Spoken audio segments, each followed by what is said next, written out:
Mosaic, a daily news program from Link TV, presents a selection of news reports from independent and state-controlled broadcasters from throughout the Middle East.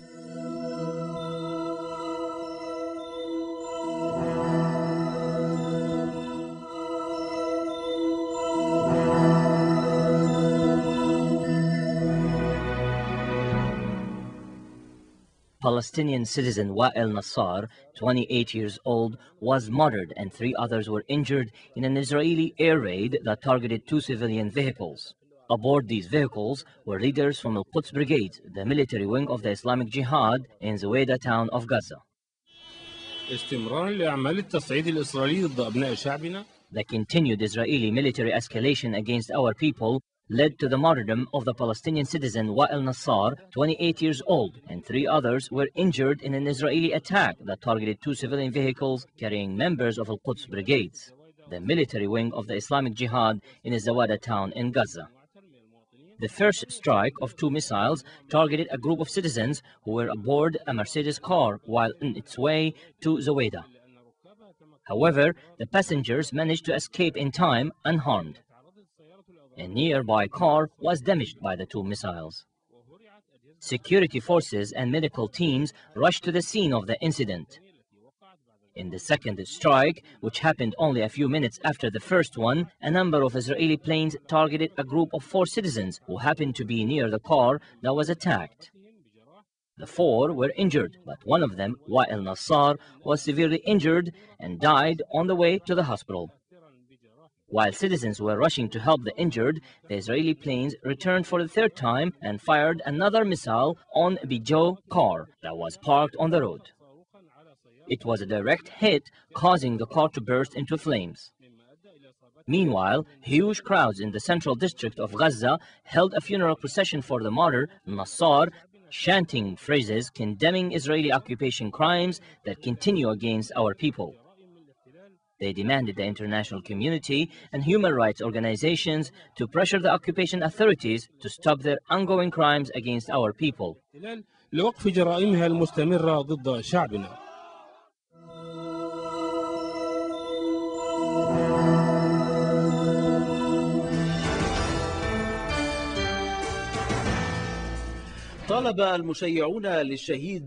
Palestinians mourn the martyr Wa'il al-Quran, who was killed in one of 3 airstrikes by Israeli occupation planes, which targeted resistance fighters from the Islamic Jihad movement in the center of Gaza. Palestinian resistance factions called for retaliation against the Israeli occupation crimes amidst warnings by observers of a humanitarian catastrophe in the Gaza Strip. Tragically, day after day, the sufferings of the Palestinian people are increasing, especially in the Gaza Strip, where the Israeli occupation state has imposed an economic siege, turning more than 1.4 million Palestinian lives into a living hell as a way to politically blackmail the government and the Palestinian people. Meanwhile, observers are increasingly warning of a catastrophic deterioration in the humanitarian conditions of the Palestinian territories. The increased Israeli pressure is aimed at dividing us. We have begun to discuss this in depth, in a motivated and honest manner, to find a light at the end of the tunnel, whether it is in regards to the financial siege or the political siege and isolation, or the military siege, which Israel imposes upon us, and we see is escalating every day. What we are demanding is a quick action to save the Palestinian people who fear a humanitarian catastrophe in the Strip.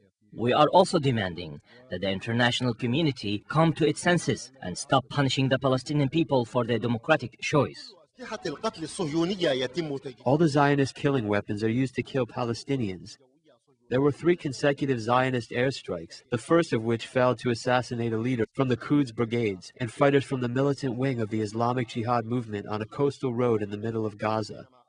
The second raid killed a member of the Islamic Jihad movement and injured a number of others. In a statement, the Islamic Jihad vowed that the Israeli Zionist crime will not go unpunished. We say with our loudest voice that our jihad will not be stopped by the good intentions of righteous people, nor by the oppressors. We are clearly saying yes to hunger, no to surrender. God willing, we don't fear them, and we will continue with our resistance. The martyr was a teacher and father of 2 children. Wael Ibrahim Al-Quran, will not return to his students in their classrooms. The shrapnel from Zionist Israeli missiles took him from his children and his students. The Palestinian people will never surrender to such actions. God willing, we will implant the spirit of jihad in our children. Thousands of Palestinians who mourn the martyr vowed to retaliate for his death, calling on the Palestinian factions to carry out martyrdom operations in the heart of the occupation state. Palestinians are killed by all kinds of weapons in this Zionist war. They are also dying from starvation, sieges, lack of food and medicine amidst dubious international silence. However, the Palestinians vow to continue the jihad and resistance until they attain all their national rights. Mustafa Abdal Hadi Al-Alam, Zawaida in the center of the Gaza Strip, Palestine. Ayatollah Ali Al-Sistani urged the new Iraqi government to make every effort to regain its political, economic, and military authority. Al-Sistani's office said in an announcement after meeting with Prime Minister-designate Nouri Al-Maliki that one of the government's first missions should be to end the security problem, as well as the killing, kidnapping, and forced displacement of innocent civilians. Prime Minister-designate Nouri Kamal Al-Maliki, for his part, said that armed weapons should be in the hands of government officials only.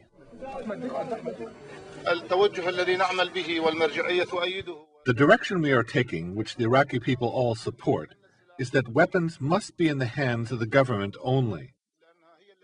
The government's job is to protect civilian Iraqis and confront those who break the law. But its responsibility is not simply to disarm the militant groups, but also to ensure the security of citizens. At the end, the different militias must be disarmed. The Interior and Defense Ministries are meant to serve the interests of all Iraqis, regardless of religious or political affiliation.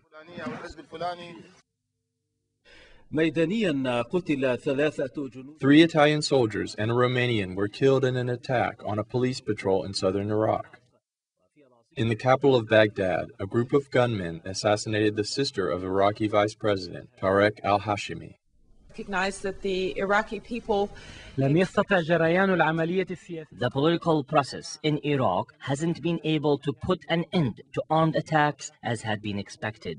A series of attacks in the capital accompanied the visits of the United States Secretary of State and Secretary of Defense. The attacks were followed by the assassination of Maysoon al-Hashimi, sister of Iraq's Vice President Tariq al-Hashimi, and her escort in the A'lam district southwest of Baghdad, when drive-by gunmen opened fire at their car.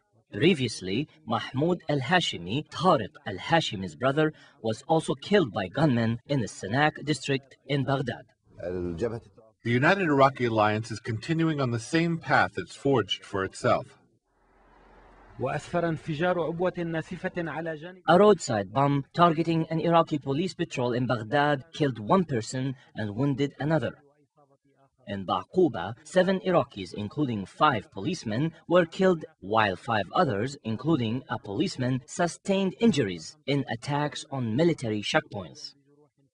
A car detonated in central Ba'quba, killing 3 civilians, including 2 children, and wounding 10 others.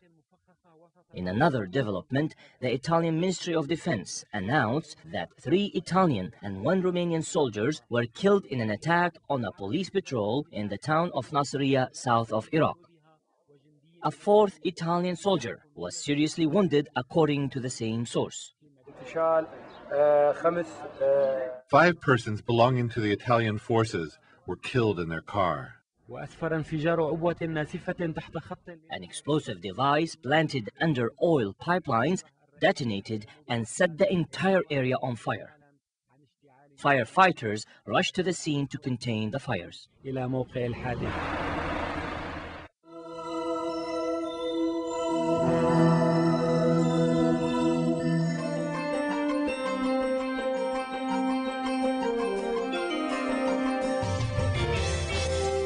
The Kuwaiti daily Al-Quds reported Gulf intelligence sources as saying that Abu Musab al-Zarqawi was present in the Syrian mountain of Tanaf, next to the Iraqi border. The same sources added that the Syrian authorities were protecting al-Zarqawi and helping him to cross into Iraq once in a while to meet with his supporters. Egypt's Sinai province was the target of 2 other bombings less than 48 hours after 3 explosions in Dahab killed at least 18 people. Apart from the bombers, no casualties were reported in yesterday's suicide attacks. More than 110 people have been killed in 3 major operations against tourist targets since 2004. All of the attacks took place on Egyptian national holidays. Egyptian security officials have established definitive links between this week's bombings in the Sinai Peninsula and previous attacks in the region. Interior Minister Habib Al-Adli said the information indicates that the perpetrators of the terrorist attacks that occurred in Dahab and Al-Ghuna are Sinai Bedouins, adding they also have connections to previous incidents in Taba and Sharm el-Sheikh. At least 18 people were killed and up to 80 wounded in suicide bomb attacks in the popular Red Sea dive resort of Dahab on Monday. On Wednesday, 2 suicide bombers targeted security personnel from the multinational force and observers and Egyptian police further north in the Sinai, causing no injuries. Police have taken in more than 80 people for questioning about the Dahab explosions, but no one has been charged. Egyptian newspapers had already suggested investigators believed Monday's attack in Dahab were linked to the July 2005 bombings that left some 70 people dead in Sharm el-Sheikh and another strike further up the Red Sea coast that killed 34 in October 2004. In a related development, Egyptian security forces detained Al Jazeera Television's Cairo bureau chief for allegedly broadcasting false news during his coverage of the Sinai bombings. The Qatar-based channel said during its morning bulletin that police seized Hussein Abdel Ghani from his hotel in Dahab. The Al Jazeera reported the prosecutor ordered Hussein's arrest pending investigations into charges of broadcasting false information, which the authorities said was aimed at spreading chaos in the country. It did not specify the offending news item, but on Wednesday, Abdel Ghani reported that militants had attacked a police checkpoint in an eastern Egyptian province. The Interior Ministry denied the report. In a surprise move, U.S. Secretary of State Condoleezza Rice accompanied Defense Secretary Donald Rumsfeld to Baghdad yesterday in a double push by the United States diplomatic and military chiefs to ensure Iraq's new Shiite Prime Minister forms a national unity government. The top U.S. officials discussed the formation of the government with the Iraqi President Jalal Talabani, Prime Minister-designate Noor al-Maliki, outgoing Prime Minister Ibrahim Jafari, and former Prime Minister Ayad Alawi. In the latest violence, 2 Italian soldiers and a Romanian colleague were killed today in a bomb attack on a convoy near Nasiriyah in the southern part of the country. The latest developments with Yumna Tayyara. In a visit underlining the importance Washington places on Prime Minister-designate Noor al-Maliki's success in forming a government, U.S. President George Bush, who has urged a unity government, sent U.S. Secretary of State Condoleezza Rice and Defense Secretary Donald Rumsfeld to the Iraqi capital yesterday to talk with Maliki. Maliki, a tough-talking Shiite, says he wants to announce his government within 2 weeks. Asked what the new government needed to do to establish its credibility and to quell violence, Rumsfeld said that the first step for the government was to fashion a cabinet and the heads of the various ministries, soon with people that demonstrate to the Iraqi people who went out and voted for them that they stepped forward and assumed responsibility for their sovereign nation, and then to continue to work to develop the Iraqi security forces. For her part, U.S. Secretary of State Condoleezza Rice said she and Rumsfeld found the leaders building Iraq's new government inspiring and urged them to create a team for all Iraqis. Rice told reporters that all Iraqi leaders recognize the challenges before them and recognize that the Iraqi people expect their government to be able to meet those challenges. She said the government representatives they met were focused and serious. Meanwhile, in violence, gunmen killed the sister of Iraqi Vice-President Tariq al-Hashimi in Baghdad this morning. The killing comes after one of his brothers was killed on April 13. Hashimi, a Sunni Arab, was appointed on Saturday in efforts to form a unity government. Hashimi's Iraqi Islamist Party is the largest in the main Sunni political bloc and was the first Sunni Islamist party to join Iraq's political process, which US and Iraqi officials hope will diffuse the Sunni insurgency.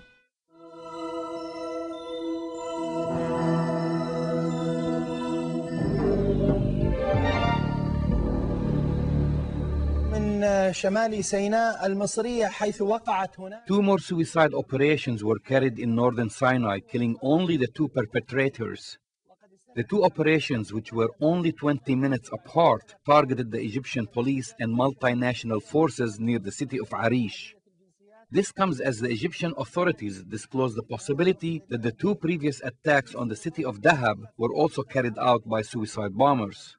Security sources confirmed finding 3 bodies of Bedouins, but their identities were not verified yet. The police have arrested 30 people for investigation so far.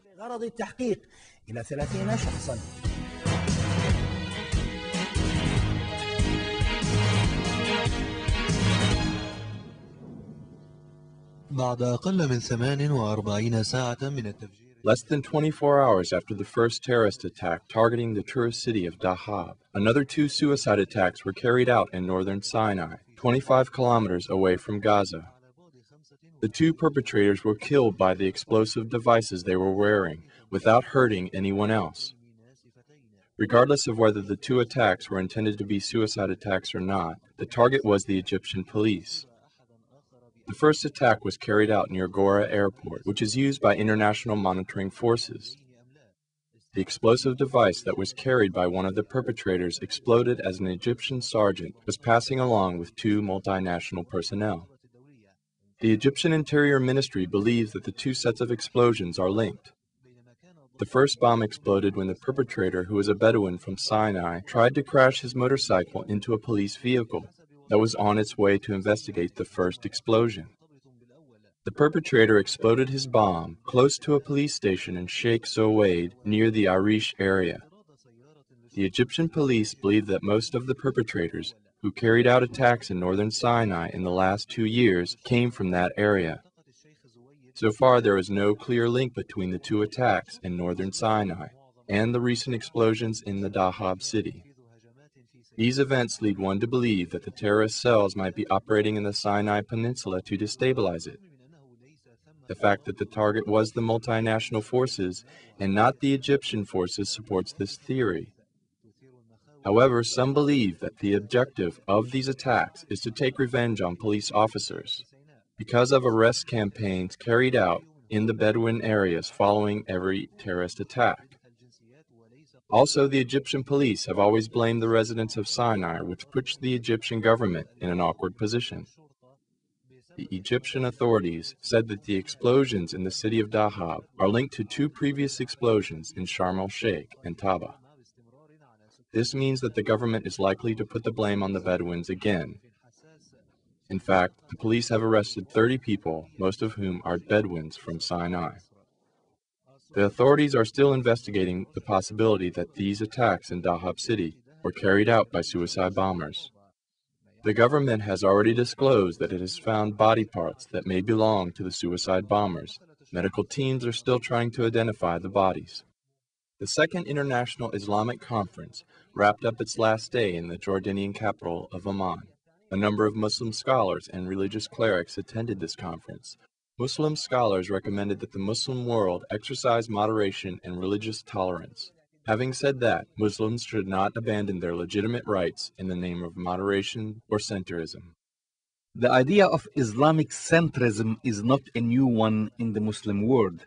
However, Muslim scholars in the conference tried to explain the linguistic meaning of centrism or moderation as opposed to religious extremism and intolerance. They held dozens of conferences in several Arab capital cities over the years. However, they could not agree on a clear-cut definition of the word. All Muslims must be moderate. Nevertheless, there are some certain conditions in the Arab world which have opened the door to some extreme ideologies. Muslim scholars may have not agreed on minor issues, but they definitely agree on primary ones. They chose the Jordanian capital Amman to defend Islam, which is the main and final reference in any ideological, political, and ethical conflict. In addition, Islam protects the legitimate rights of oppressed nations. Muslims are moderate. They are not fanatics. However, this does not mean that they can abandon their legitimate rights of defending their civil liberties and land. There is no contradiction between legitimate resistance and moderation.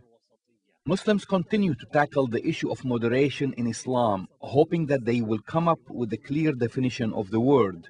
While many people expect Muslims to be moderate, others expect them to be radicals and aggressive as hawks.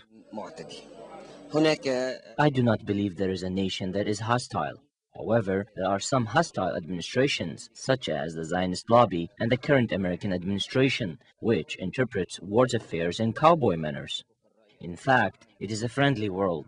For instance, more than 800 cities worldwide took to the streets in a massive demonstrations protesting the war in Iraq.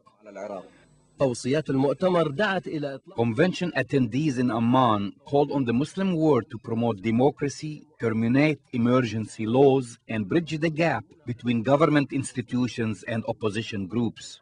They also emphasized that centrism or moderation in Islam does not mean that Muslims need to abandon their legitimate rights of defending their civil liberty and land.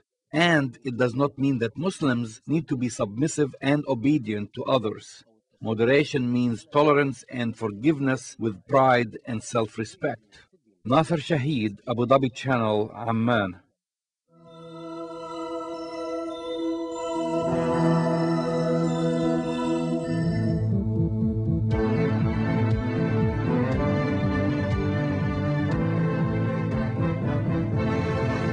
President Mahmoud Ahmadinejad says the enemy will fail in its attempts to make Iran's atmosphere tense, thanks to vigilance exercised by the Iranian nation.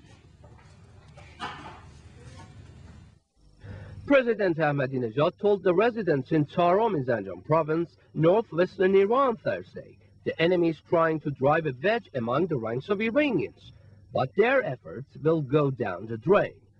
Ahmadinejad further pointed to Iran's acquisition of nuclear technology and said Iranians need to shout with one voice their indisputable right to peaceful nuclear technology to show the world they would not step back even an inch from their entitlements.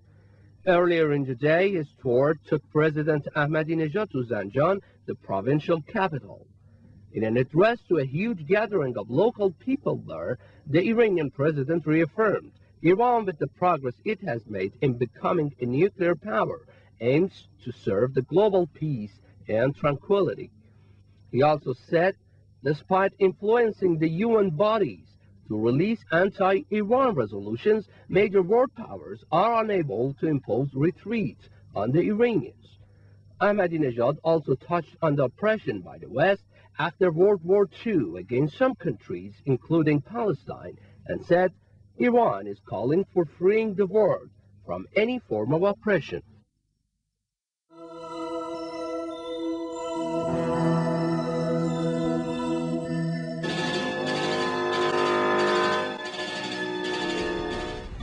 France said it was refusing to open talks with Chadian rebels attempting to overthrow the current regime, which is backed politically and militarily by Paris. A foreign ministry spokesman told journalists that there were no plans for French Foreign Minister Philippe Douste-Blazy to meet representatives of movements looking to take power by force. Chad's United Resistance, made up of the United Front for Change and the smaller Movement for Democracy and Justice in Chad, had asked to meet Douste-Blazy to discuss the role of the French military deployment. France has 1,350 soldiers and a number of aircraft, including 6 Mirage fighters in Chad, a former French possession in Africa. They provided key logistical support last week to Chadian forces, protecting President Idriss Déby, who has shown his gratitude to Paris. He has said that he was forging ahead with preparations for a presidential election on May 3rd, despite the unrest. The overseas representative for Chad's rebel group, the FUCD, United Front for Democratic Change, said the current stalemate left his group no choice but to take up arms again to block the forthcoming presidential election set for May 3rd and force Chadian President Idriss Déby from power.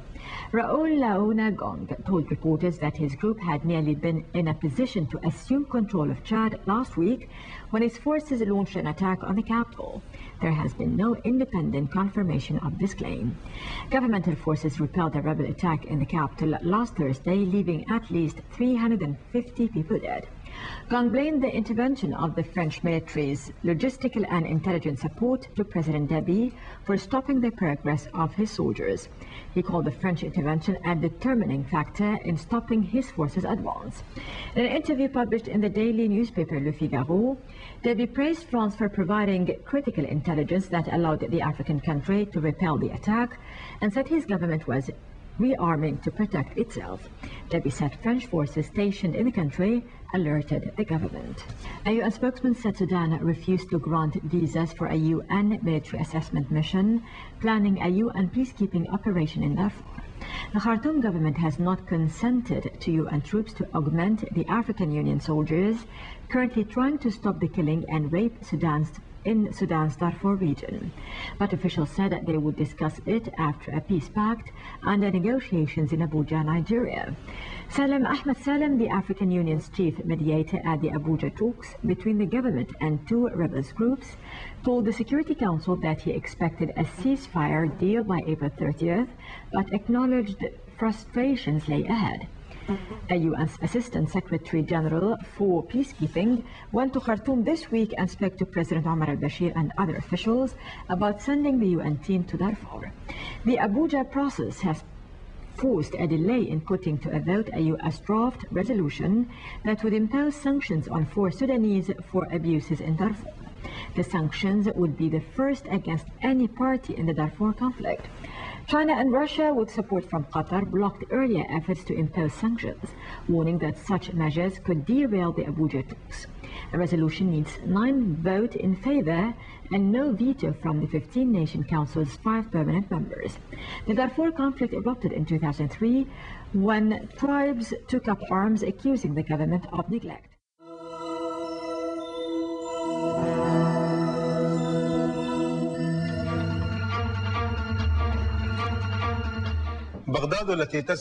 Baghdad is known for its many natural and historical landmarks. However, these days it is devoid of any visitors for many reasons. I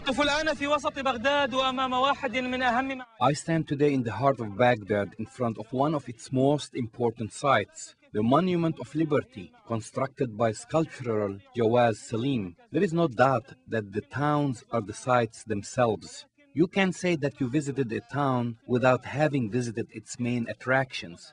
However, how many of Baghdad's landmarks are open to visitors? Let's go and see. This is the communications tower in Al-Ma'mun.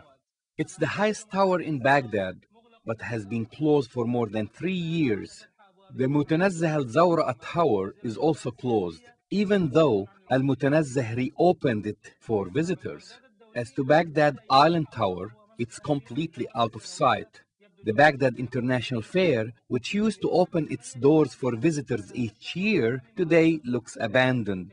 Once upon a time, the street was one of Baghdad's most important landmarks. A big part of it's closed off today. Ironically, the part which is closed off includes the statue of the poet who gave the street its name, Abu Naz. The Veterans Memorial, with its destroyed blue dome, is closed to visitors, along with the monument of the unknown soldier. The famous Baghdad Bridge is in the green area, but is very difficult to visit. As to Baghdad's clock tower, no one looks at it anymore, not because time has stopped, but because it's now part of the green zone also. Until things return to normal, an essential part of Baghdad's soul, personality and magic will remain missing. The views expressed on Mosaic are not those of Link TV or its sponsors, but of the broadcasters themselves. Mosaic is made possible by a grant from the John S. and James L. Knight Foundation, which promotes journalism excellence worldwide and invests in the vitality of 26 U.S. communities, and the William and Flora Hewlett Foundation. Additional support is provided by the Firedoll Foundation and Henry and Virgilia Dakin.